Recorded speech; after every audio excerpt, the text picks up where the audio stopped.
নলহাটিতে মানবিক মুখ। মারোয়ারি মহিলা সমিতির উদ্যোগে 20 জন গরিব প্রতিবন্ধী মানুষকে দেওয়া হলো কৃত্রিম পা। নলহাটি মারোয়ারি ধর্মশালায় আয়োজিত অনুষ্ঠানে শুধু আর্টিফিশিয়াল পা নয়, উপস্থিত সকলকে মিষ্টিমুখ করানো হয়। সমিতির সদস্যরা জানান, সারা বছর ধরে নিজেদের সঞ্চিত অর্থে এই কাজটি বাস্তবায়িত হয়েছে। যারা কৃত্রিম পা পেয়েছেন তারা নতুন করে হাঁটার সুযোগ পেয়ে কৃতজ্ঞতা প্রকাশ করেন। স্থানীয় মানুষজন এই মহৎ প্রয়াসের প্রশংসা করেছেন। সমাজে এমন মানবিক উদ্যোগ আগামী দিনে আরও অনুপ্রেরণা দেবে, এমনটা মনে করছেন নলহাটির সচেতন নাগরিকেরা। ব্যুরো রিপোর্ট, জেসমা 24 বাংলা। ছিল এরা এই সেলিম দাদা আমাদেরকে বলেছিল ফোন করে কালকে নিয়ে আসো বাচ্চাটাকে। এবার বাচ্চাটাকে নিয়ে এলাম, পাটা লাগিয়ে দিল। জন্ম থেকে এইরকম, তা ভাবতে পারিনি যে মানে কোনোদিন পা পাবে কিংবা আমার মেয়ে হেঁটে চলে বেড়াবে। কোনোদিনই ভাবতে পারিনি যে আমার মেয়ে হেঁটে চলে বেড়াবে কিংবা পাটা পাবে, কিন্তু পাটা লাগিয়ে দেওয়ার পরে আমার মেয়ে হেঁটে চলে বেড়াচ্ছে। আমার মানে খুবই আনন্দিত। আজকে বাচ্চার পা ফিরে পেলেন, মা হয়ে কেমন লাগছে? খুবই আনন্দিত, মানে মনে হচ্ছে পুরো পৃথিবীটা আবার এনে দিলে অত আনন্দ হতাম না। বাচ্চাটা পাটা লাগে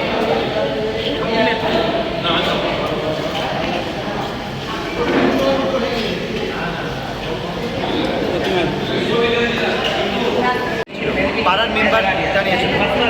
তারপর ওদের ওনার ডকুমেন্টস নেয়, তারপরে জমা দেয়, তারপরে আমাদের ফোনে যোগাযোগ করা হয়, নিয়ে আমাদেরকে ডাকা হয়। আজকে আর্টিফিশিয়াল পা পেয়ে হ্যাঁ। কেমন নিজেকে লাগছে? ভালো লাগছে, ভালো লাগে। কেমন লাগছে তোমায়? ভালো আছে। এটা কি ভেবেছিলে? হ্যাঁ। এটা কি ভেবেছিলে এরকম পাবে? হ্যাঁ। কি নাম তোমার? বলরাম গুপ্তা, বাড়ি? নলহাটি আশ্রম পাড়া। আমি ট্রেনে যাওয়া আসা করতাম, ওনাকে দেখে প্ল্যান নাই, খুব কষ্ট হতো। আমি মনে মনে প্ল্যান করলাম কি এটা জানটা করবো। তো আমি চেষ্টা করলে পেশেন্টগুলোকে জোগাড় করলাম, এনজিওর সঙ্গে দেখা হলো, আর ওকে ডেকে আজকে এই প্রোগ্রামটা আমি করলাম। মানে আমি রাত্রি মেহনত করেছি এই প্রোগ্রামের জন্য। আমার খুব আন্তরিক খুশি হচ্ছে আজকে এই প্রোগ্রামটা। এর পুরো খরচাপাতি আপনারা নিজেরা হ্যাঁ, করেছেন? আমাদের এই বক্স আছে একটু, তো আমাদের এইটা বাড়ি বাড়ি আমার বন্ধু রিলেটিভগুলোকে দিয়ে দেয়। এই বছরে ওই টাকা জমা হয়, ওটা দিয়ে আমাদের এটা নিচ্ছে। নিজেদের অর্থ সঞ্চয় থেকে এটাই এই উদ্যোগ। কি নাম আপনার? আমার বাসা সোমানি, বাড়ি? বাড়ি নলাটি। মারোয়ারি মহিলা সমিতি থেকে সুষমা বারানিয়া। আজ আমরা আর্টিফিশিয়াল পা লাগানোর যে ব্যবস্থাটা নিয়েছি, এটা আমরা প্রায় আজকে 20 জনের মতন লাগানো হয়ে গেছে। এদের খুশিতে এদেরকে দেখে আমাদের এত খুশি হচ্ছে যে মানে সেটার কোনো ভাবনা চিন্তা করা যায় না, বলার শব্দ নেই আমার কাছে।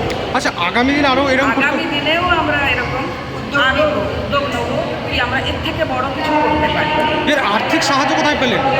আর্থিক সাহায্যটা কোথায়?